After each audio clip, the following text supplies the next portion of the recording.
नमस्कार मेरे प्यारे साथियों, कैसे हैं आप सब लोग।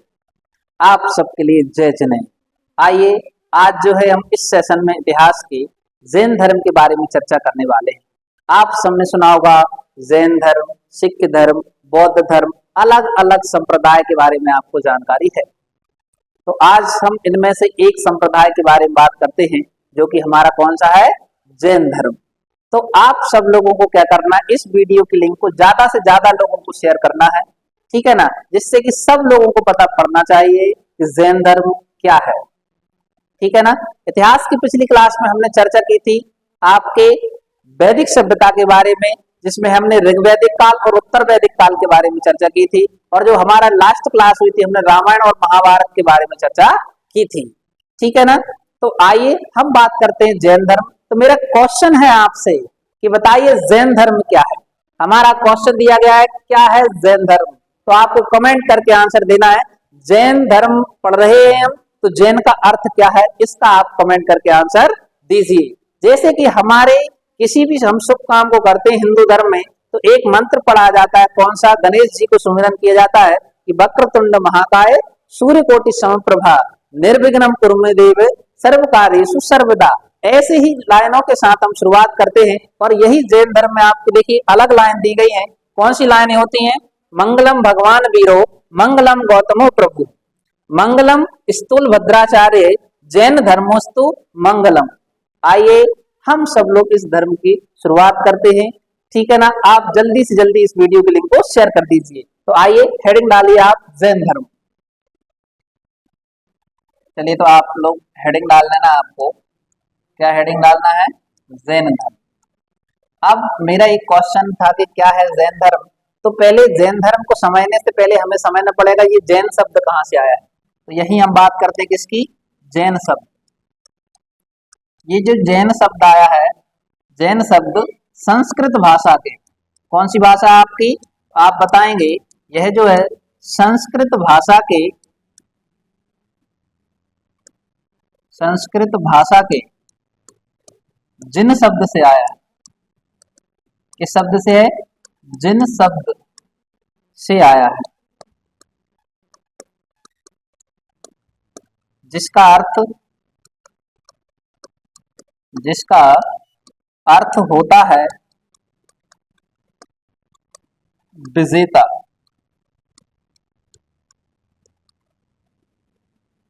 तो याद रखना आपको कि अगर पूछा जाए कि जैन धर्म में जो जैन शब्द है किस भाषा से आया है, तो आप कहोगे संस्कृत भाषा का शब्द है, जिसका अर्थ है जिन।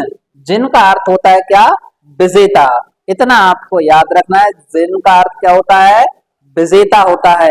अब यही हम बात करते हैं कि जैन धर्म में जो है कुल 24 तीर्थंकर हुए हैं। आप कहोगे इसमें कुल कितने हुए आपके, तो आप बताओगे 24 तीर्थंकर।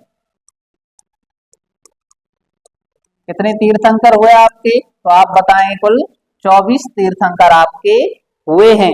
अब 24 तीर्थंकर तो हुए हैं, लेकिन अगर पूछा जाए कि तीर्थंकर का अर्थ क्या होता है, तीर्थंकर किसे कहते हैं, तो आप लिख लीजिए मेरे प्यारे साथियों, तीर्थंकर का अर्थ क्या होता है।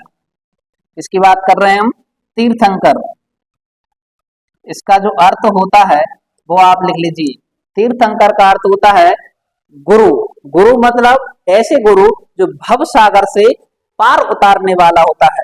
तीर्थंकर का अर्थ क्या होता है आपके, गुरु। कौन से गुरु, जो हमें भव सागर से पार उतारते हैं। क्या करते हैं आपके, भव सागर से पार उतारने वाला।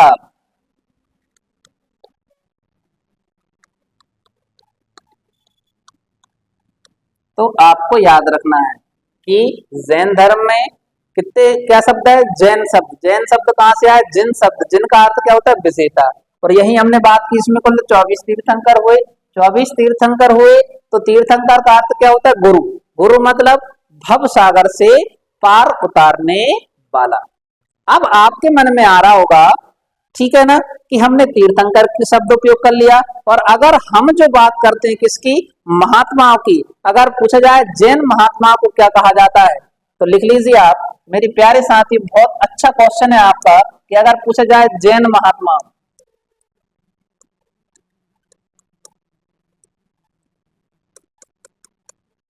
जैन महात्माओं को क्या कहा जाता है? तो आप बताओगे कि जैन महात्माओं को निर्ग्रंथ कहा जाता है। क्या कहा जाता है? तो आप बताओगे जैन महात्माओं को निर्ग्रंथ कहते हैं। बहुत इंपॉर्टेंट क्वेश्चन है आपका। जैन महात्माओं को क्या कहा जाता है? जैन महात्माओं को आप कहोगे निर्ग्रंथ कहा जाता है। ठीक है। अब देखिए, जब हमने पढ़ा कि जिनका अत ही विजेता होता है 24 तीर्थंकर हुए हैं, अब मन में बात आती है कि कौन से तीर्थंकर हुए। पहले तो यही बात आती है, तो हम पढ़ते हैं जैन धर्म के तीर्थंकर कौन कौन से हुए। तो आप लिख लीजिए, हेडिंग क्या लिखना हमें?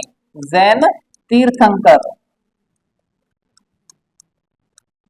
अब कौन कौन से तीर्थंकर हुए हैं 24, उनके बारे में हम चर्चा करते हैं। तो देखिए, पहले जो आपके तीर्थंकर हुए उनका नाम था ऋषभदेव।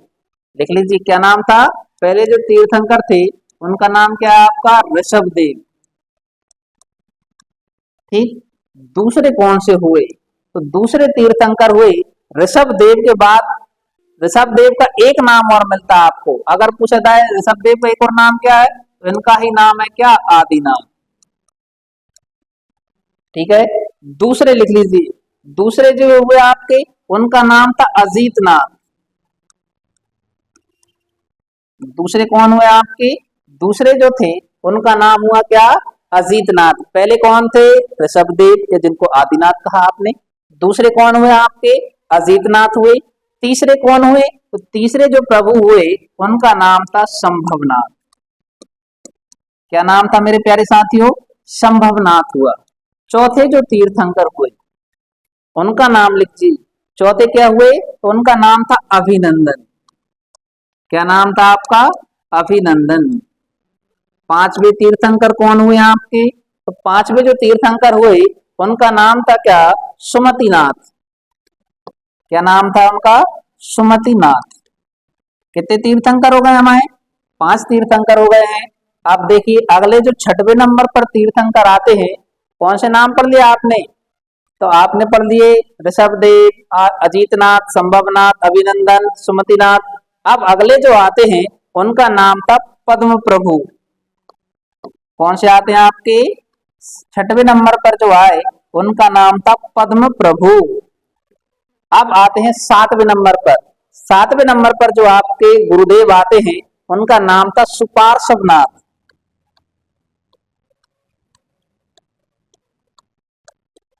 कौन से थे आपके? तो वो आते हैं सुपार्श्वनाथ।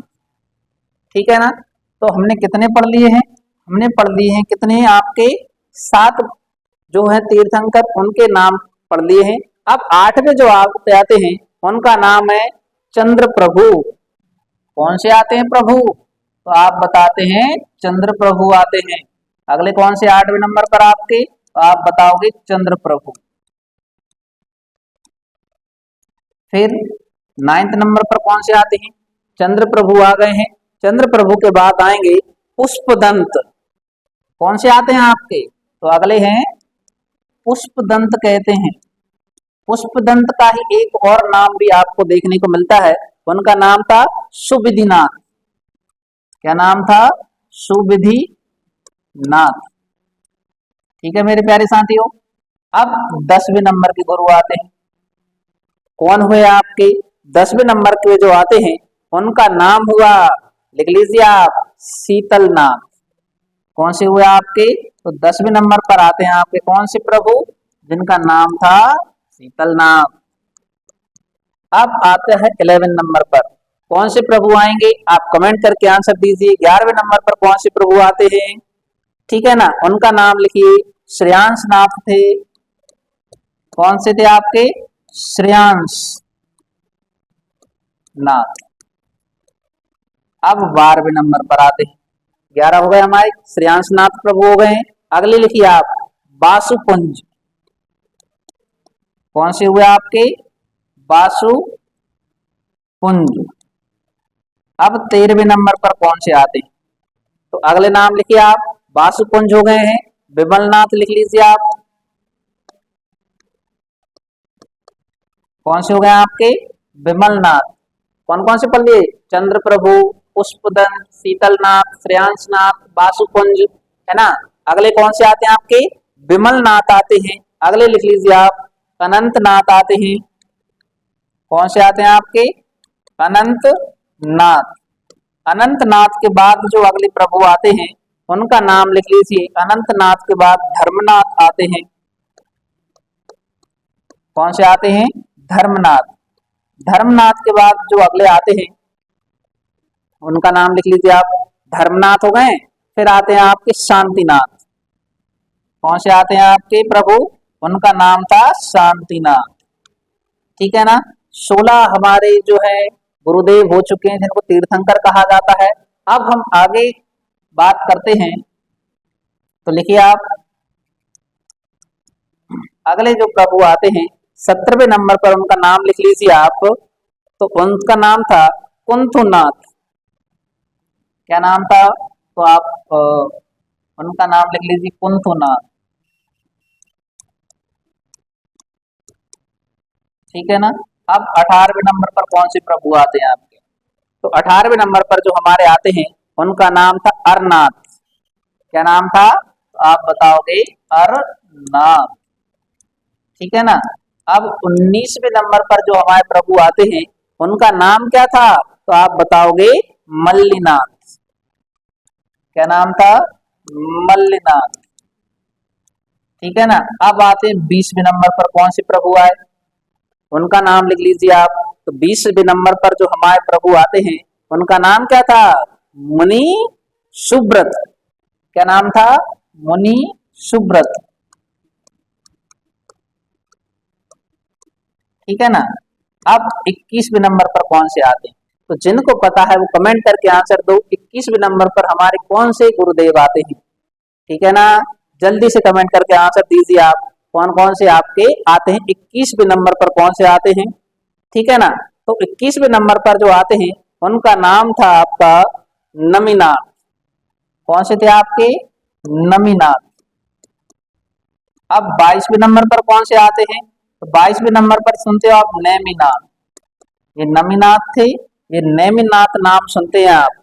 ठीक है ना, जिसको अरिष्ट नेमि के नाम से भी जाना जाता है, नेमिनाथ, या आपने नाम सुना है अरिष्ट नेमि, जिनका ऋग्वेद में भी वर्णन मिलता है।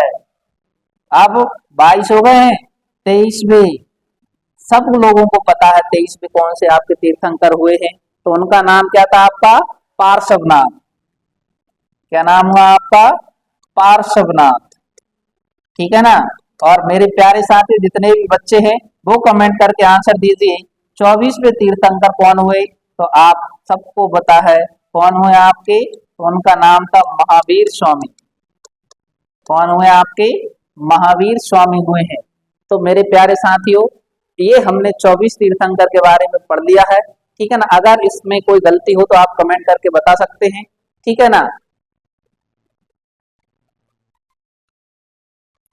तो चलिए देखिए, हमने ये 10 के 10 तीर्थंकरों के नाम पढ़ दिए हैं।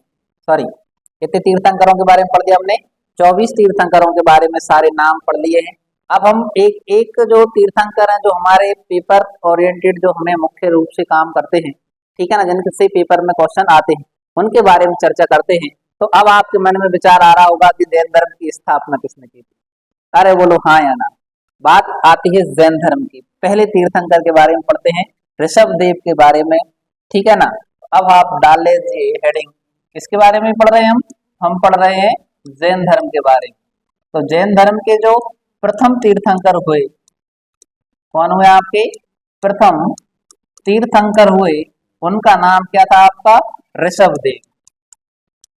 क्या नाम था आपका, तो आप बताएंगे, इनका नाम था ऋषभ देव। ऋषभ देव को ही एक और किस नाम से जाना जाता था, इनका ही आपको भी पता है, अन्य नाम क्या है, तो इनका अन्य नाम लिख लीजिए। अन्य नाम है इनका क्या, आदिनाथ। किस नाम से जानते हैं, एक आप सबको पता है आदिनाथ के नाम से इनको भी जाना जाता है। ठीक है ना। अगर आदिनाथ आपको पेपर में नहीं मिलता है, क्या नाम नहीं मिलता आपको, आदिनाथ नहीं मिलता है, तो एक और नाम मिलेगा आपको, वृषभनाथ। क्या नाम मिलता है आपको, वृषभनाथ देखने को मिलेगा। इन्होंने ही है जैन धर्म के संस्थापक हैं। ये कौन है आपके, इन्होंने ही इसको ही जैन धर्म का संस्थापक माना जाता है। तो अगर अब आपसे कोई पूछ ले कि बताइए जैन धर्म के संस्थापक कौन है आपके, तो आप बताएंगे सर ऋषभदेव हैं। कौन है आपके जैन धर्म के संस्थापक, कौन हुए आपके, ऋषभदेव हुए। लेकिन मेरे प्यारे साथियों याद रखना, अगर क्वेश्चन आ जाए कि जैन धर्म के वास्तविक संस्थापक कौन है, किसके, जैन धर्म के, जैन धर्म के वास्तविक संस्थापक, तो वास्तविक संस्थापक की आप बात करोगे तो वास्तविक संस्थापक मतलब जिसने उस धर्म को चारों दिशाओं में फैला दिया, तो उनका नाम था आपका महावीर स्वामी। क्या नाम है, तो आप बताओगे महावीर स्वामी। याद रखना कि वास्तविक संस्थापक कौन कहलाया आपके, उनका नाम था महावीर स्वामी। अब देखिए ऋषभदेव के बारे में आपने देख लिया, ये कौन थे आपके 24वें तीर्थंकर आपके हुए। अब ऋषभदेव का जन्म कहां पर हुआ था, क्या बात आती है, ऋषभदेव का जन्म। तो इनके अगर हम जन्म की बात करें तो इनका जो जन्म है, जन्म हुआ था आपका कहां पर, अयोध्या में। कहां पर हुआ, तो याद रखना ऋषभदेव का जो जन्म है वो कहां पर हुआ, अयोध्या में हुआ। अयोध्या में होने के बाद इनके पिता का नाम क्या था, तो इनके पिताजी का नाम लिख लीजिए आप, इनके पिता का नाम, तो इनके पिताजी का जो नाम है वो नाम लिख लीजिए, क्या नाम था इनका, नाभिदेव थे। पिताजी का नाम था नाभिदेव। और इनकी माताजी का नाम लिख लीजिए आप, माताजी का नाम था मारुदेवी। क्या नाम था, मारुदेवी जो था इनकी माताजी का नाम था। पिताजी का नाम नाभिदेव, माताजी का नाम क्या था, मारुदेवी। ठीक है ना। अगर ये पूछा जाए किस वंश के थे, तो ऋषभदेव जो थे आपके इक्ष्वाकु वंश के थे। याद रखना ये किस वंश के थे, तो इनका वंश लिख लीजिए आप, इनका वर्णन मिलता है इक्ष्वाकु वंश।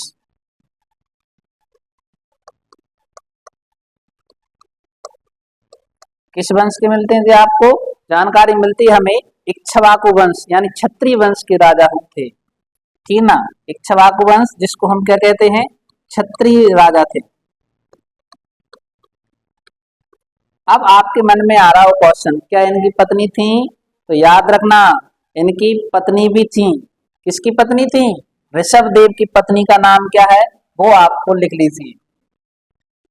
इसको हटा देते हैं अपन, ऋषभदेव की पत्नी कौन थी, इनकी जो पत्नी हुई उनके नाम लिखिए। एक पत्नी जो थी उनका नाम था आपका यशावती। क्या नाम था, इनका नाम लिख लीजिए, नाम था यशावती। दूसरी जो नाम मिलता है उनका नाम था सुनंदा। यशावती नाम था, दूसरा क्या नाम था, सुनंदा। ठीक है ना। अब देखिए आपने कहा कि सर पत्नी है, कोई दिक्कत नहीं, शादी भी हो गई है, क्या इनके कुछ बच्चे थे, तो यह देखना इनके जो कुल संतान हुई, इनकी जो संतान थी 102 संतान थी। कितनी संतान हुई आपकी, 102 संतान थी, जिसमें 100 पुत्र और 2 पुत्रियां थी। जिसमें जो थे आपके 100 पुत्र थे और 2 पुत्रियों का वर्णन मिलता है। ऐसा देखिए जानकारी मिलती है, ठीक है ना, मैम वो बता रहे हैं अपन। ठीक है ना। आप देखिए लेकिन इनके जो 2 पुत्र थे बहुत ही महान पुत्र हुए। याद रखना 102 संतान में 2 महान पुत्र हुए। कितने महान पुत्र हुए आपके, तो आप बताएंगे इनके जो थे 2 महान पुत्र हुए, इसको अपन हटा देते हैं। तो उन 2 महान पुत्रों के नाम क्या क्या थे। पहले जो महान पुत्र हुए उनका नाम था भरत। कौन थे, भरत। दूसरे जो जिनका नाम मिलता है वो हुए बाहुबली। तो ये आपको याद रखना, भरत और बाहुबली किसके पुत्र हुए, तो ये पुत्र हुए आपके किनके थे, आप बताओगे ऋषभदेव जी के पुत्र थे। इतनी जानकारी हमें किनके बारे में याद रखना है, तो आप बताओगे ऋषभदेव जी के बारे में इतनी जानकारी हमें याद रखना है। इतना क्लियर है मेरे प्यारे साथियों। आइए देखिए अब जब इनके बाद इनका हमें कहाँ कहाँ पर वर्णन देखने को मिलता है, तो ऋषभ देव का जब हम बात करते हैं, इनका वर्णन है ऋग्वेद में जो है 2 जैन तीर्थंकरों का वर्णन मिलता है। कहाँ की बात करते हैं हम, तो आप हेडिंग डाल लीजिए ऋग्वेद में। ऋग्वेद में वर्णन, तो ऋग्वेद में किसका वर्णन मिलता है, तो ऋग्वेद में जो वर्णन मिलता है पहला जो है वो ऋषभदेव, और किस किस का वर्णन मिलता है हमें, ऋग्वेद में ऋषभदेव आदिनाथ जिसको कहा जाता है, ऋषभदेव के साथ साथ अरिष्टनेमि का भी उल्लेख मिलता है। किसका नाम मिलता है, अरिष्टनेमि का उल्लेख मिलता है।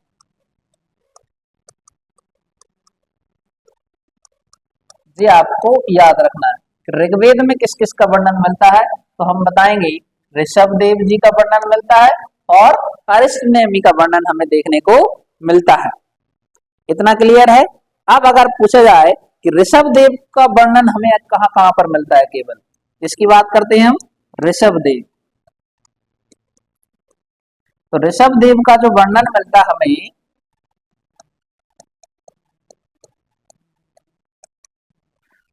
तो देखिए आप, ऋषभदेव का वर्णन हमें कहाँ कर मिलता है, ऋग्वेद में मिलता है, ठीक है ना, यजुर्वेद में मिलता है। कहाँ कहाँ पर मिलता है, पहला हमने बता दिया ऋग्वेद में मिलता है, यजुर्वेद में मिलता है, विष्णु पुराण में मिलता है। कहाँ पर मिलता है हमें, विष्णु पुराण में मिलता है, भागवत पुराण में मिलता है,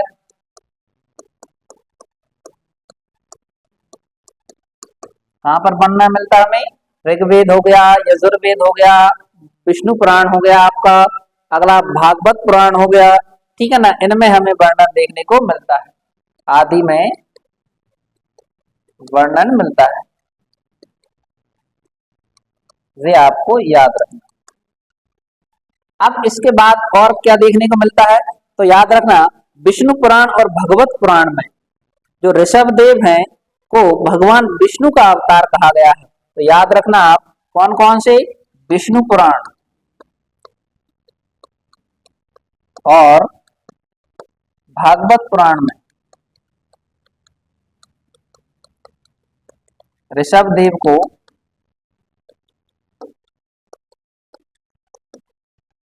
भगवान विष्णु का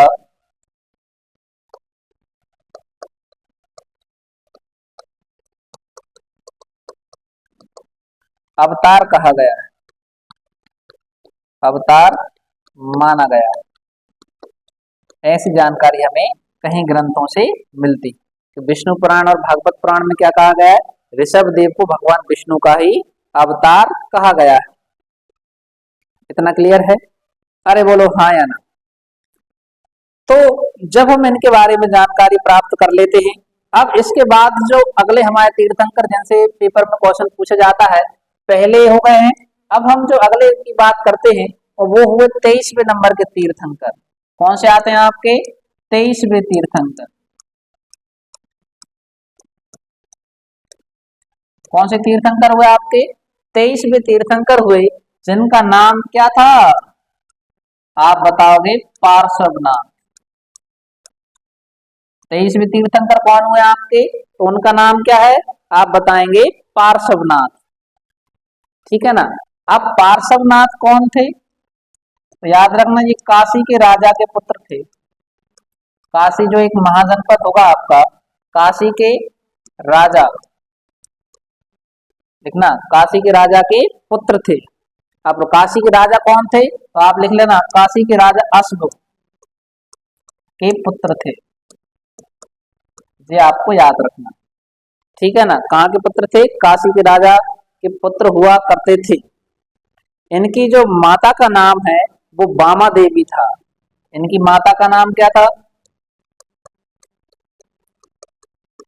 माता का नाम था बामा देवी, पिता का नाम क्या है, अश्व, माता का नाम क्या है, बामा देवी था। इतना आपको याद रखना है। अब जब इनका जन्म हो गया है ना, कुछ समय के बाद अगर पूछा जाए आपसे कि बताइए जो पार्श्वनाथ थे भगवान महावीर के कितने समय पहले थे, तो ये थे आपके 250 वर्ष पूर्व की घटना है। इनका जो जन्म हुआ था ये कब पहले थे आपके, तो महावीर के जन्म के 250 वर्ष पूर्व की बात, इतना आपको याद रखना। लेकिन क्या हुआ, जब पार्श्वनाथ का जन्म हुआ है ना, किसके यहाँ पर हुआ था, राजा हुआ करते थे काशी के राजा, जिनका नाम क्या था, अश्व। अश्व के यहाँ जन्म होता है, जिनकी माता का नाम क्या था आपका, बामा देवी। फिर क्या होता है, ये 30 वर्ष की उम्र में गृह त्याग कर देते हैं। कितने वर्ष की उम्र में, तो याद रखना, जो पार्श्वनाथ है आपके, ये 30 वर्ष की उम्र में,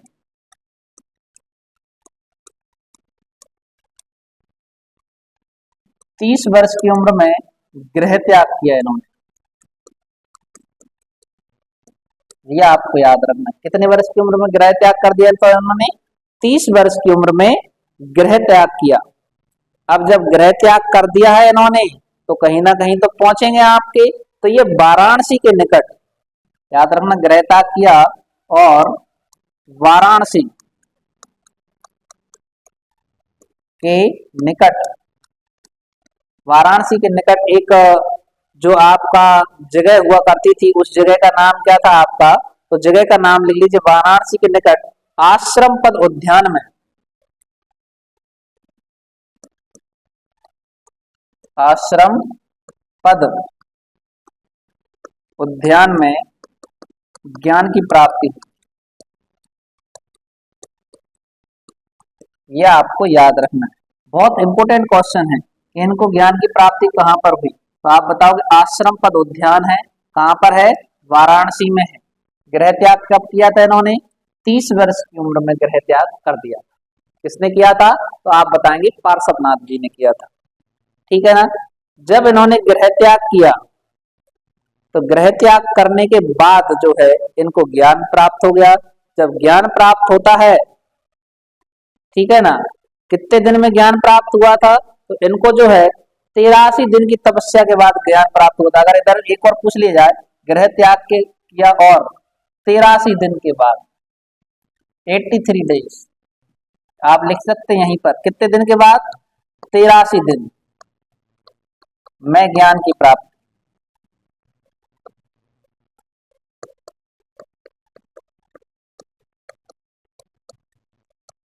अब कितने दिन में ज्ञान मिल गया इनको, 83 दिन में ज्ञान की प्राप्ति हो गई है भैया। जब इनको ज्ञान की प्राप्ति हुई, उसके बाद उनका जो परिनिर्वाण था वो सम्मेत शिखर यानी सम्मेत पर्वत पर हुआ था।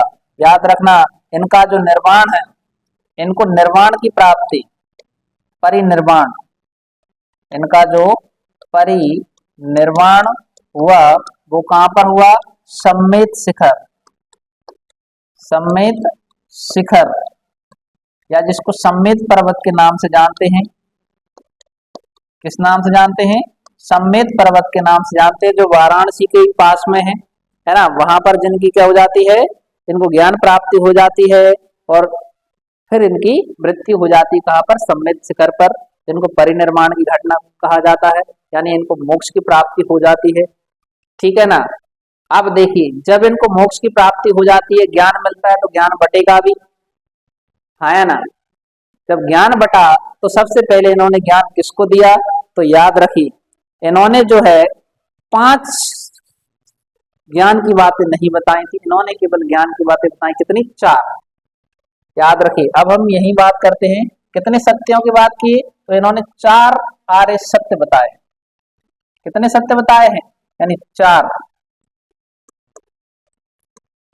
सत्य बताए।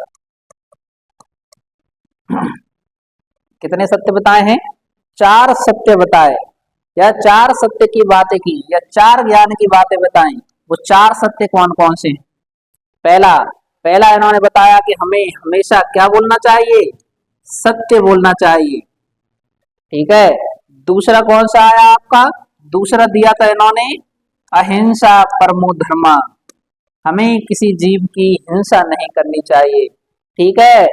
पहला सत्य बोलो, दूसरा किसी को परेशान मत करो, किसी को मारो मत, उसकी हिंसा मत करो, ठीक है ना। तीसरा बताया था इन्होंने अपरिग्रहाय, अपरिग्रहाय। ठीक है ना, तीन हो गए आपके। चौथा लिख लीजिए आप। चौथा इन्होंने बताया था क्या, आस्ते। कौन सा बताया था, आस्ते। ठीक है ना, तो ये चार आर्य सत्य बताए थे किन्होंने, आप बताएंगे। ये चार सत्य बताए किसने, आप बताओगे पार्श्वनाथ जी ने। इतना आपको याद रखना।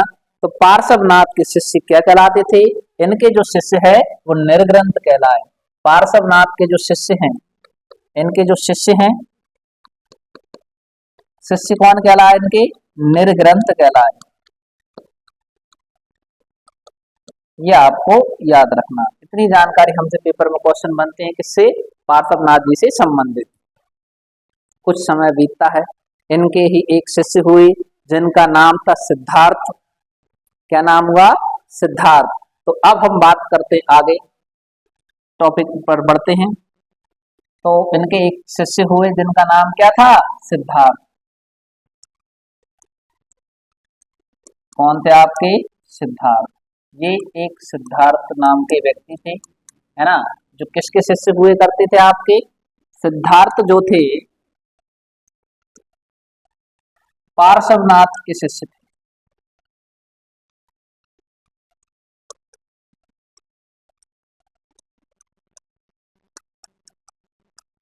ये हमें याद रखना। जब ये पार्श्वनाथ के शिष्य थे तो ये अपना खुद का भी कुछ होगा। तो जो सिद्धार्थ हुआ करते थे ये बज्जी संघ के, कहाँ के थे, बज्जी संघ के थे। और बज्जी संघ में जात्रक गुण, जात्रक गण के मुखिया थे। ये आपको याद रखना। किस गण के मुखिया थे, जात्रक गण के मुखिया, जो कि बज्जी संघ के अंतर्गत आता था। ठीक है ना, और ये जो है पार्श्वनाथ की शिक्षा में विश्वास रखते थे, इसलिए ये उनके कौन थे, शिष्य हुआ करते थे, इनकी शिक्षा में विश्वास रखते थे। ठीक है ना, और इनके पार्श्वनाथ के शिष्य कौन कहलाए थे, निर्ग्रंथ कहलाए थे। इतना भी आपको याद रखना। जब जो सिद्धार्थ थे बज्जी संघ के मुखिया हुआ करते थे, ठीक है ना, तो फिर क्या होता है, कुछ समय बाद इनका होता है क्या, विवाह। सिद्धार्थ का विवाह होता है। सिद्धार्थ का विवाह किससे हुआ, तो उनका जो नाम था त्रिशला। याद रखिए, सिद्धार्थ का विवाह किसके साथ हुआ, इनकी पत्नी का नाम था त्रिशला। अब त्रिशला कौन थी आपकी, तो ये लिच्छवी वंश के राजा चेटक की बहन थी। त्रिशला कौन थी आपकी, तो इनका नाम लिख लीजिए आप, लिच्छवी वंश के राजा, जिनका नाम क्या था, चेतक की बहन थी। देखिए विवाह हो गया है, राजा वो राजकुमार, ये राजकुमारी, दोनों का आपस में हो गया क्या, विवाह। जब भैया विवाह हुआ तो आपको बफर सिस्टम में बुलाया था क्या, है ना, बरमाला डाल दी बढ़िया बेहतरीन तरीके से ना एक दूसरे गले में। अब जब विवाह हो गया है, कुछ समय के बाद आपको बफर सिस्टम भी दिया था, लेकिन आप उस दिन गए नहीं, हाँ या ना, कह दो नहीं गए थे, हो गई शादी। अब जब शादी हो गई है तो भैया क्या हुआ, दोनों का विवाह हुआ। विवाह होने के बाद कुछ समय बाद, किसके बाद, कुछ समय पश्चात इनको जो है पुत्र की प्राप्ति हुई, प्रथम पुत्र हुआ। कौन सा हुआ, प्रथम पुत्र हुआ, जिसका जो नाम था, इसका नाम रखा उन्होंने क्या, उनका नाम था नंदीवर्धन। क्या नाम रखा था, तो आप नाम बताएंगे, नाम था नंदीवर्धन। पहला पुत्र हो गया, ठीक है ना। कुछ समय बाद फिर जो है इनको दूसरे पुत्र की प्राप्ति हुई। कौन सा पुत्र होता है, ये छोटे से पुत्र हुए जिनका नाम क्या था, नंदीवर्धन। अब इनका दूसरा पुत्र हुआ जिनका नाम क्या हुआ, तो देखिए दूसरे पुत्र जो हुए उनका नाम आपके लिए जानना बहुत जरूरी है। ये दूसरी संतान थी, कौन सी थी आपकी, यानी दूसरी संतान, जिनका जो नाम हुआ आप बताओ कमेंट करके इनका नाम क्या था। तो भैया इनका जो नाम रखा गया था वो रखा गया था वर्धमान। क्या नाम रखा गया? तो नाम रखा गया था आपका क्या? वर्धमान। वर्धमान के भाई साहब का नाम क्या है? नंदीवर्धन। इनके पापा का नाम क्या है? सिद्धार्थ। इनकी मम्मी का नाम क्या है? त्रिशिला। इनके मामा का नाम क्या है? चेतक। ठीक है ना। और अगर पूछा जाए ये किस गण के हैं तो आप बताओगे वज्र संघ के हैं, जात्रक गण के। ठीक है ना। इधर तक क्लियर है या नहीं? अब आपके मन में एक क्वेश्चन आ रहा होगा, सर जन्म तो हो गया, हुआ कहाँ था, गांव कौन सा है? ठीक है ना, ये तो आपने वज्र संघ बता दिया। ठीक है, अब इनका लिखिए जन्म स्थान। इनका जन्म स्थान कहाँ पर इनका जन्म हुआ था? तो इनका जो जन्म स्थान है वो है कुंडल ग्राम। कौन सा है आपका? उनका नाम, ग्राम का नाम क्या है? कुंडल ग्राम। तो कुंडल ग्राम कहाँ पड़ता है? तो आप बताओगे वैशाली के पास। कहां पर पड़ता है आपका? वैशाली के पास, जिसका नाम था कुंडल ग्राम। ठीक है ना। अब इनके बचपन का नाम क्या हुआ? वर्धमान नाम है, अभी ओरिजिनल नाम आपको नहीं बताया जाए। आगे बताएंगे क्या नाम था इनका। अभी तो कौन है? वर्धमान आए। जब वर्धमान आए इनका जन्म हो गया। जन्म कब हुआ? तो डेट ऑफ बर्थ लिखी जाए, क्योंकि आपको जन्मदिन भी मनाना है, अवतरण दिवस भी मनाना है। तो आप लिख लीजिए 540 ईसा पूर्व में हुआ। जन्म कब हुआ इनका? तो इनका जो जन्म हुआ था कब हुआ था आपका? 540 ईसा पूर्व में हुआ था। जी आपको इतना याद रखना। ठीक है ना। जब जन्म हो गया भैया, अब जो है धीरे धीरे बड़े हुए, बड़े होते गए, खेलने कूदने जाते रहे, राजा महाराजा थे, राजा महाराजा का जीवन व्यतीत कर रहे थे। ठीक है ना। अब देखिए कुछ समय बाद अब जो है वर्तमान बड़े होते हैं। कौन है आपके? वर्धमान। अब वर्धमान बड़े भी तो होंगे कि नहीं होंगे, जब बताओ, छोटे ही थोड़े रहेंगे। अब वर्धमान बड़े होते हैं, बड़े होने के बाद ये 16 वर्ष के हो गए। कितने वर्ष के हो गए थे? वर्धमान हो गए अब आपके कितने? 16 वर्ष के हो गए।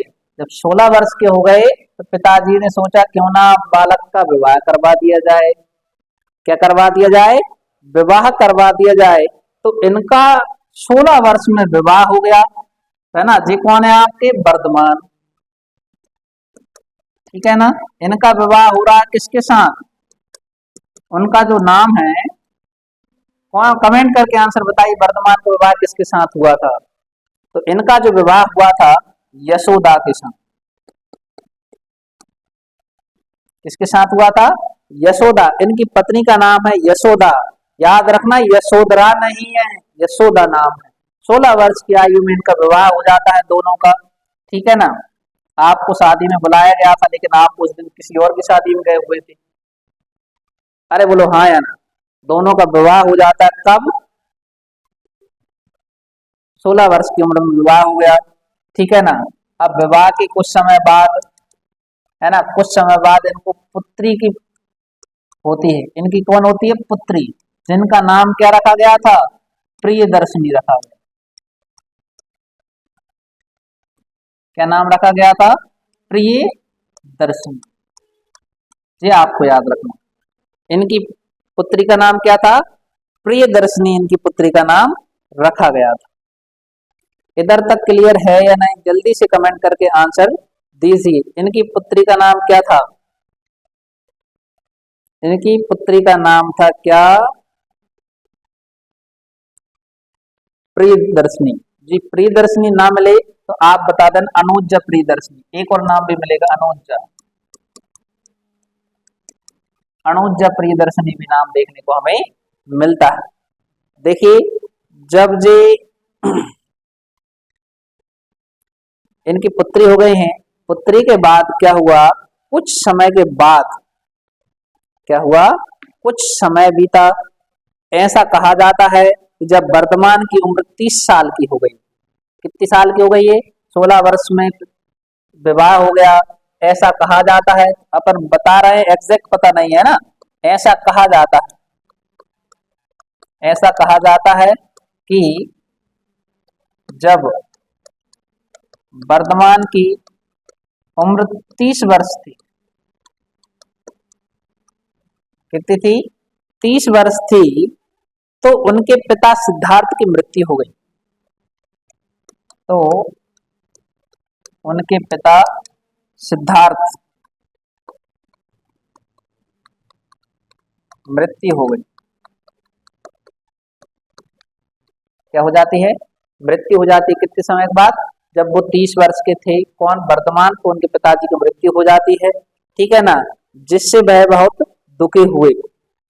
याद रखना, पिता की मृत्यु के बाद क्या हुए? वह दुखी हुए, बहुत दुखी हुए। जब वो बहुत ज्यादा दुखी हो जाते हैं तो अपने बड़े भाई, जिनका नाम क्या था?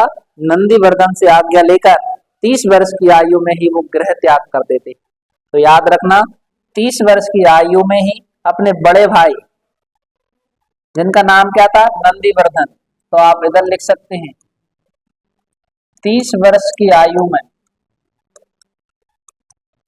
अपने बड़े भाई नंदीवर्धन से आज्ञा लेकर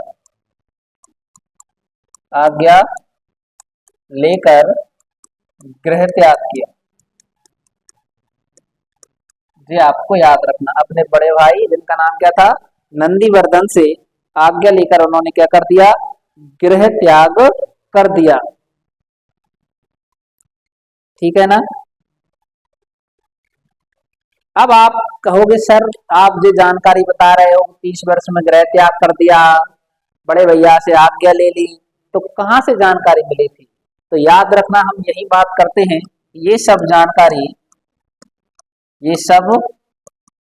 जानकारी जैन मुनि, जिनका नाम था भद्रबाहु, जैन मुनि भद्रबाहु द्वारा रचित ग्रंथ, जिसका नाम है कल्पसूत्र के अनुसार है।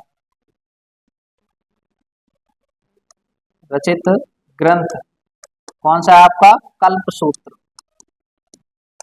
से प्राप्त है। ये आपको याद रखना है। कहाँ से जानकारी मिली हमें? इसका नाम है कल्पसूत्र। कल्पसूत्र किसने लिखा है आपका? तो हम किसने बताया? भद्रबाहु के अनुसार जो जानकारी हम बताते हैं, ठीक है ना। तो महावीर स्वामी ने गृह त्याग कर दिया। क्या कर दिया? आपका गृह त्याग कर दिया 30 वर्ष की उम्र में। फिर ऐसा कहा जाता लगभग 11 महीने।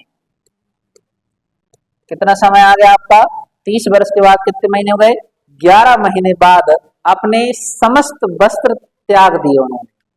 तो याद रखना, 11 महीने बाद अपने सारे वस्त्र त्याग दिए। अब ऐसा क्यों किया था उन्होंने? आपके मन में आ रहा होगा ऐसा क्यों किया? तो भैया वो उन्होंने इसलिए किया था, क्या मैं अपनी इंद्रियों पर नियंत्रण कर सकता हूं या नहीं?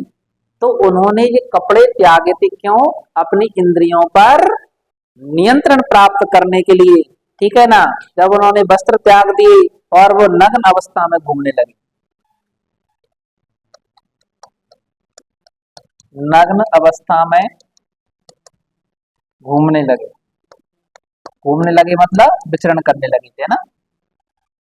जब ऐसा हुआ तो लोगों ने देखा उनको, लोगों ने देखा तो लोगों ने क्या कहा? लोगों ने देखा तो लोग कहने लगे कि राजा पागल हो गए हैं। पागल होने के साथ साथ लोग उन पर पत्थर भी मारने लगे। याद रखना, जब कोई व्यक्ति कुछ परिवर्तन लाना चाहता है तो उसका विरोध होता है। याद रखिए आप कि जब कोई व्यक्ति नया कुछ करने की कोशिश करता है तो उसका क्या होता है? विरोध होता है। अगर आप भी जीवन में कुछ कर रहे हैं और अगर आपको लग रहा है कि लोग आपका विरोध कर रहे हैं, तो मान लेना आप अपने रास्ते पर बने हुए। विरोध होना बहुत जरूरी। इनका भी तो विरोध हुआ ना। आज लोग इनको ही पूछ रहे हैं, जिनका विरोध हुआ है उन्होंने ही इतिहास रचा है। आप देखिए, जब इनका ने कपड़ा त्याग कर दिए ये घूमने लगे, लोगों ने इनको गालियां दी, राजा पागल हो गया है ना, अलग अलग प्रकार के शब्द उपयोग किए, ठीक है ना, लोगों ने इन पर पत्थर भी मारे, क्योंकि समाज उसको स्वीकार उस समय नहीं करता था, ठीक है ना। फिर इन्होंने क्या क्यों किया, तो कपड़े त्याग क्यों किए, इंद्रियों पर नियंत्रण करने के लिए, तो आप लिख भी लेना, क्यों किए थे, इंद्रियों पर नियंत्रण करने के लिए,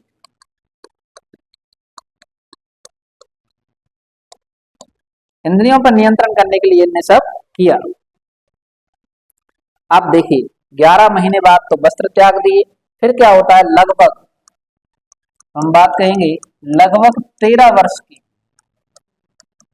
लगभग 13 वर्ष की कठोर तपस्या के बाद, कितने वर्ष की तपस्या हो गई, लगभग 13 वर्ष की कठोर तपस्या के बाद, एक बात याद रखो पुष्प, इनको ज्ञान मिलने में भी 13 साल लग गए, कितने साल लग गए हैं, 13 साल लग गए हैं। हमें तो केवल क्या लगानी है, नौकरी लगानी, अब जब नौकरी लगानी है तो समय तो लगेगा, इन्हें 13 साल लग गए ज्ञान प्राप्त करने में, ठीक है ना, और हमें क्या लगानी है, नौकरी लगानी है, तो समय तो लगेगा, लेकिन समय लगेगा तो सफलता सुनिश्चित ही होगी आपकी, इसलिए याद रखना कोई भी चीज तुरंत आपको नहीं मिलती है।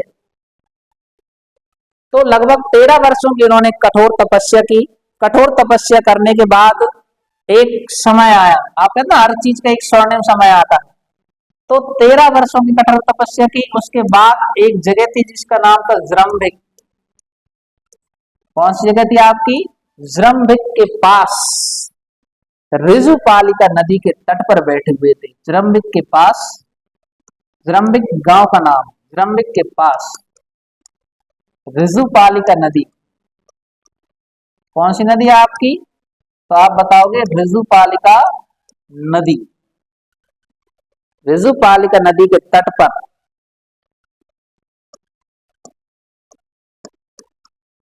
पर साल के वृक्ष के नीचे, कौन सा वृक्ष था, साल के वृक्ष के नीचे,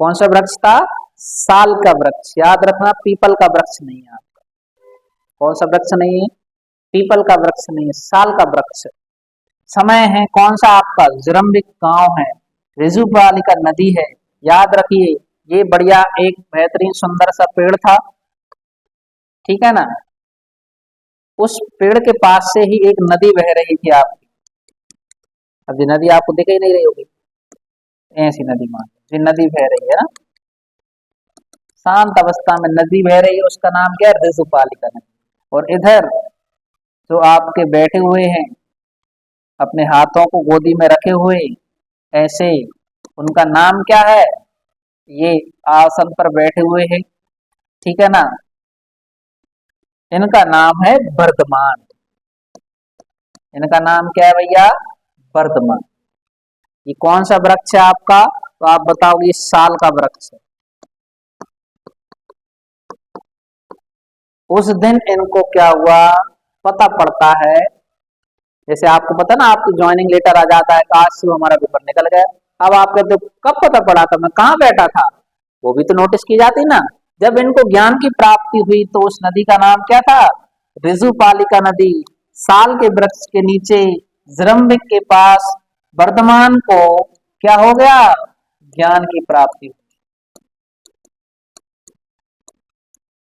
ज्ञान की प्राप्ति हुई, से आपको याद रखना, ठीक है ना, जिस दिन इनको ज्ञान की प्राप्ति हुई, आपको पता है जिस दिन हमारी नौकरी लगती है तो उस दिन से आपकी पोस्ट बढ़ जाती है, नाम आते हैं, डिप्टी कलेक्टर आपके नाम के आगे लग जाएगा, आईएएस, आईपीएस, पुलिस कमिश्नर, ऐसे लगते हैं कि नहीं लगते, इस दिन से इनको के नाम के देखो ज्ञान मिल गया है, इतने दिनों की मेहनत इनकी साकार हो गई है, ज्ञान मिलने के बाद क्या हुआ, अब उस दिन से इनके नाम में परिवर्तन आए, यानी याद रखना अब वर्धमान जो है वो जिन कहलाए, क्या कहलाए आपके, इनको जिन कहा गया, क्या कहा गया, जिन कहा गया, जिन का मतलब क्या होता है, इनको विजेता कहा गया, क्या कहा गया, इनको विजेता कहा गया, ठीक है ना।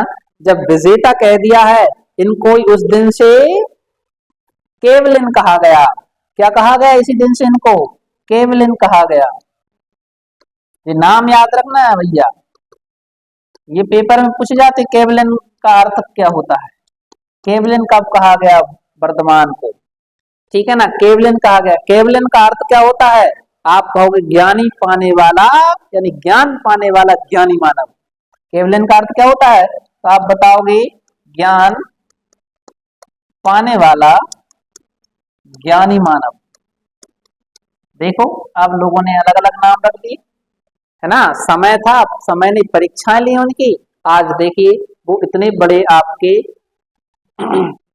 पद पर पहुंच गए हैं, है ना, पूजनीय हो गए हैं वो, और सब लोग उनकी पूजा करते हैं। अब दो नाम हो गए, जिन कहा गया, केवलिन कहा गया, और क्या कहा गया है इनको? तो और हम बात करते इधर से हटा देते हैं। और इनके लिए एक शब्द और मिलता है, इनको अहर्त कहा गया। इसी दिन से इनको क्या कहा गया था? अहर्त। अहर्त कहा गया। अहर्त का अर्थ होता है क्या हो गए इस दिन से ये? पूज्य हो गए। ठीक है ना। अगला एक और शब्द कहा जाता है इसी दिन से ये बने आपके कौन? महावीर। क्या कहलाए ये? महावीर। महावीर मतलब महान है जो वीर। इस दिन से इनको क्या कहा गया? महावीर कहा गया। ठीक है ना। एक और इसी दिन से इनको क्या कहा गया? निर्ग्रंथ कहा गया। निर्ग्रंथ कहा गया। अब आपसे पूछा जाएगा निर्ग्रंथ का अर्थ क्या होता है? निर्ग्रंथ का अर्थ होता है बंधनों से मुक्त। बंधनों से मुक्त। इसी दिन से इनको निर्ग्रंथ कहा गया। ठीक है ना। एक और है जिस दिन से इनको एक और उपाधि मिली, इसी दिन से इनको जितेंद्रिय कहा गया। क्या कहा गया था इसी दिन से इनको? आप बताएंगे इसी दिन से इनको जितेंद्रिय कहा गया। क्या कहा गया था? जितेंद्रिय। तो जितेंद्रिय का अर्थ क्या होता है आप बताओगे? जीत लिया है जिसने इंद्रियों को। जितेंद्रिय का अर्थ क्या होता है तो आप बताएंगे? जीत लिया है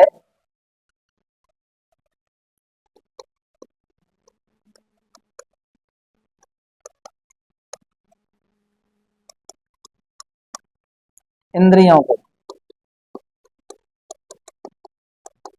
याद रखिए इस दिन से इनको सारे नामों से कहा गया। ठीक है ना। अब एक और क्वेश्चन आता है कि बौद्ध ग्रंथ में भगवान महावीर को क्या कहा जाता है? याद रखना। अब यही हम बात करते हैं कि बौद्ध ग्रंथ में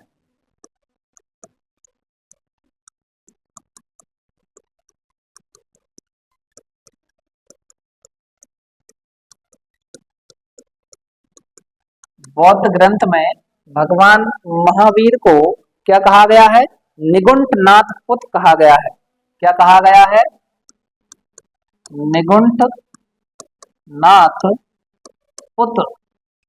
निगुंठ नाथ पुत कहा गया है। तो ये आपको याद रखना है। क्या कहा गया था इनको? निगुंठ नाथ पुत कहा गया है। किसको कहा गया है? तो आप बताएंगे बौद्ध ग्रंथ में भगवान महावीर को कहा गया है। ठीक है ना। जब इनको ज्ञान प्राप्त हो गया है, कहां पर हुआ था? आप कहोगे साल के वृक्ष के नीचे इनको ज्ञान मिल गया है। अलग अलग नामों से इनको जाना जाने लगा है। ठीक है ना। अब देखिए अगर आपसे पूछ लिया जाए कि इनके मामा कहाँ रहते थे, महावीर स्वामी के मामा जी कहाँ के थे, तो आपको मैंने पहले ही बता दिया इनके मामा कौन थे? चेटक, है ना। कौन थे? चेटक। चेटक कौन थे? ये लिच्छवी के सरदार या लिच्छवी वंश के राजा हुआ करते थे। ठीक है ना। कहाँ के राजा थे? लिच्छवी वंश के राजा थे चेटक। इनकी मम्मी का नाम क्या था? त्रिशला इनकी माता जी का नाम हुआ करता था।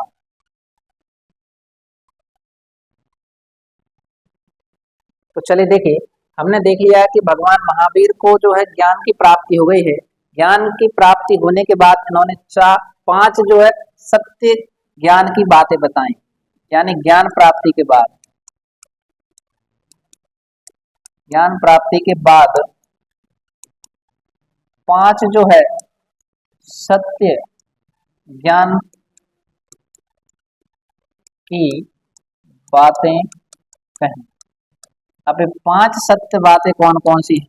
तो आपको याद रखना, इनके पहले हमने पार्श्वनाथ के बारे में पढ़ा था। किसके बारे में पढ़ा था? पार्श्वनाथ। उन्होंने 4 बताई थी, तो वो 4 वही हैं। पहला इन्होंने क्या बताया था? हमें हमेशा कैसा बोलना चाहिए? सत्य बोलना चाहिए। दूसरा इन्होंने क्या बताया? अहिंसा। हमें किसी की क्या नहीं करना चाहिए? हिंसा नहीं करना चाहिए। दूसरा क्या बताया है? अहिंसा। तीसरा क्या बताया? तो आपको बताया आस्ते, ठीक है ना। चौथा क्या बताया था आपका? तो आप बताओगे अपरिग्रह। घर में ज्यादा संपत्ति नहीं रखना चाहिए, हमें चोरी नहीं करना चाहिए, ठीक है ना। अहिंसा, किसी की हिंसा नहीं करना चाहिए। सत्य मतलब हमेशा कभी झूठ नहीं बोलना चाहिए। इन्होंने एक 5वां और जोड़ दिया, जिसका नाम क्या था आपका? तो आप बताओगे, एक शब्द जोड़ दिया जिसका नाम क्या है? ब्रह्मचर्य। हमें किसका पालन करना चाहिए? ब्रह्मचर्य का पालन करना चाहिए। ऐसा किसने कहा? तो आप बताओगे, भगवान महावीर ने 5 ज्ञान की बातें बताई। जब ज्ञान मिल गया है तो सबसे पहले यह राजगृह गए। कहां पर जाते हैं? आपके राजगृह में इन्होंने प्रथम उपदेश दिया। तो याद रखना, ज्ञान प्राप्ति के बाद, ज्ञान प्राप्ति के बाद राजगृह गए। कहां पर गए थे आपके? ये राजगृह जाते हैं। राजगृह में भी कहां पर? तो आप याद रखना, राजगृह में ही थी आपकी कौन सी? विपुल चूल की पहाड़ियां। कौन सी पहाड़ियां थी? तो राजगृह में थी आपकी कौन सी? विपुल चूल की पहाड़ियां।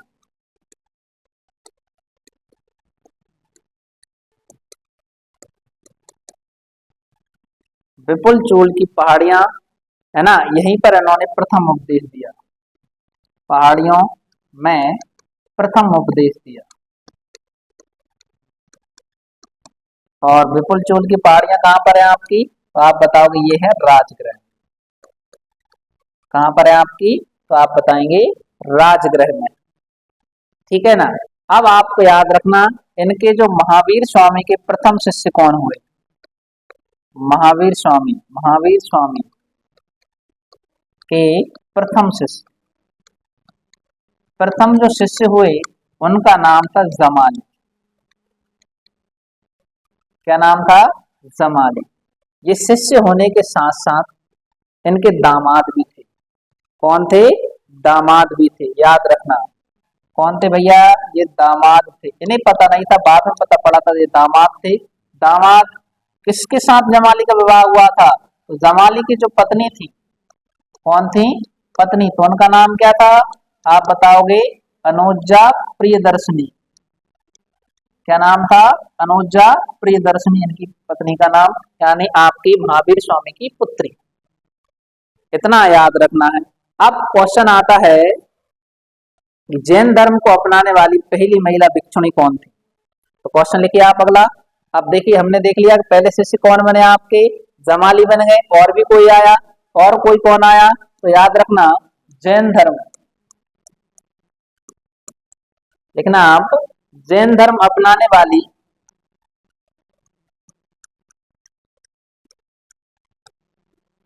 पहली महिला भिक्षुणी कौन थी? तो पहली महिला भिक्षुणी कौन थी? तो उनका जो नाम है, उनका नाम लिखिए। उनका नाम क्या था? तो आप बताओगे, उनका नाम था चंदना। क्या नाम था? तो आपको नाम याद रखना, क्या नाम है? चंदना थी पहली महिला भिक्षुणी। अब आपके मन में विचार आ रहा होगा कि चंदना कौन है, ठीक है ना। तो याद रखना, चंदना जो है ये दधिवाहन,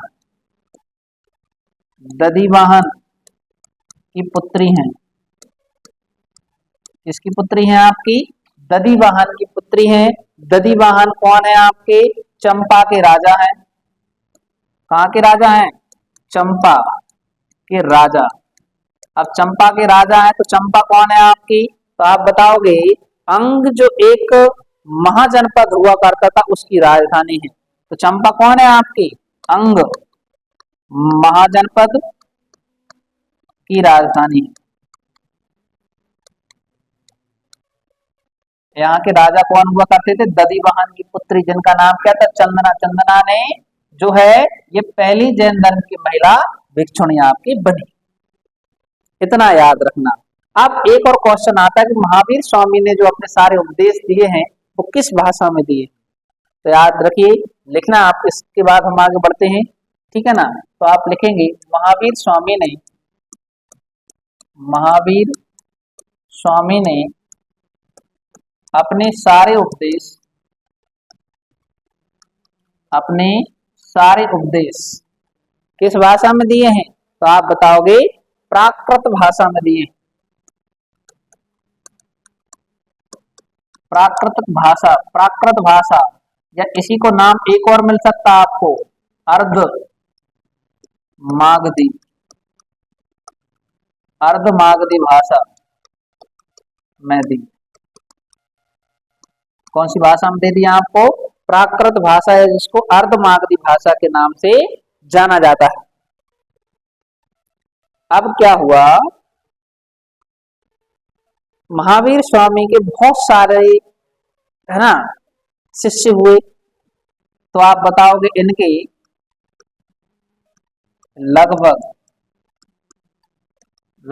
लगभग 84,000 शिष्य थे। 84,000 कौन थे? इनके शिष्य थे। याद रखिए कितने थे उस समय? 84,000 शिष्य कम नहीं होते भैया, ठीक है ना।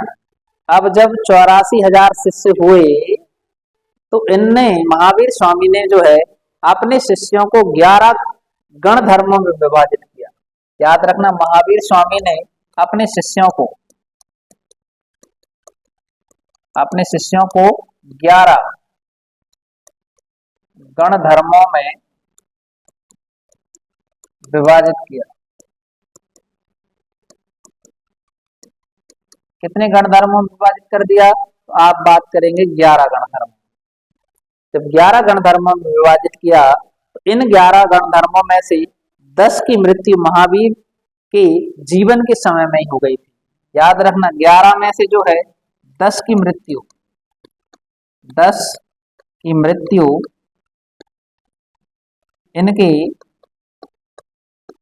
जीवन के समय में ही हो गई। याद रखिए, 11 गण धर्मों में से 10 की मृत्यु कब हो गई थी आपकी? इनके जीवन के समय में।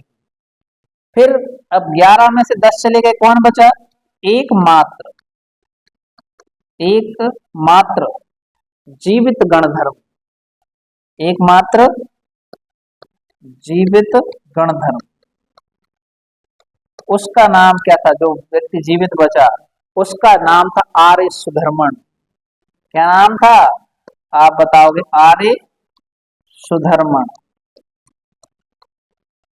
ठीक है ना। जो आर्य सुधर्मण थे, यह एकमात्र जैन धर्म का प्रथम थेरा या उपदेशक कहलाता है, ठीक है ना। याद रखना, यही तो एकमात्र जैन धर्म का प्रथम थेरा या उपदेशक कहलाया। इसी को हम क्या कहेंगे? प्रथम थेरा या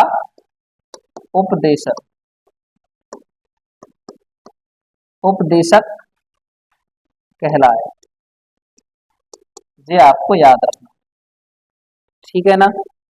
अब क्या होता है, कुछ समय और बीतता है। कुछ समय बीतने के बाद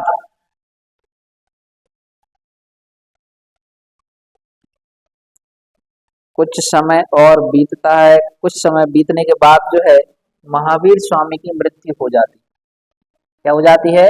महावीर स्वामी की मृत्यु हो जाती है। लिख लेना आप, तो महावीर स्वामी की मृत्यु।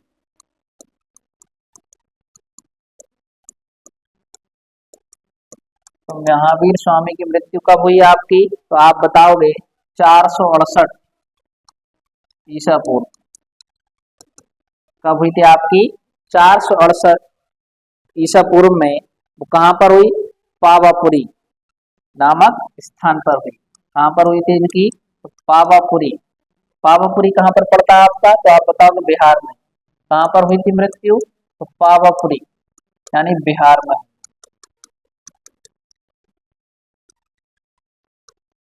जी हमें याद रखना है कि मृत्यु कहाँ पर हो गई थी आपकी, पावापुरी बिहार में इनकी मृत्यु हो जाती है, ठीक है ना। और उस समय अगर बताएं तो जी कहाँ पर समीप थी, पावापुरी राजगृह के समीप थी। किसके समय थी आपकी, वर्तमान बिहार उस समय क्या था, राजगृह के समीप। जी आपको लिख लेना है, ठीक है ना। अब देखिए क्या होता है, इतना हमने जैन धर्म के बारे में पढ़ लिया। अभी आपका जैन धर्म पूरा नहीं हुआ, हमने महावीर स्वामी के जन्म, उनके जीवन के बारे में कुछ पढ़ा, ठीक है ना। इसके बाद जो आगे की क्लास हम कंटिन्यू करेंगे तो आप देखना ना भूलें, है ना। अगली क्लास में आपको पूरे जैन धर्म के और क्या क्या परिवर्तन आपको देखने को मिलते हैं, कहाँ कहाँ पर इनकी जैन संगतियां हुई, फिर कैसे आपका जैन धर्म जो है दो शाखाओं में विभाजित हो जाता है, जिनका नाम श्वेतांबर पड़ा और दिगंबर पड़ता है, ठीक है ना। तो आप देखना ना भूलें हमारे अपने चैनल जिसका नाम है कार्तिक इंस्टीट्यूट पर, आपको पुनः इसी समय आपको क्लास मिलेगी। मिलते हैं ब्रेक के बाद। धन्यवाद। जय जैन।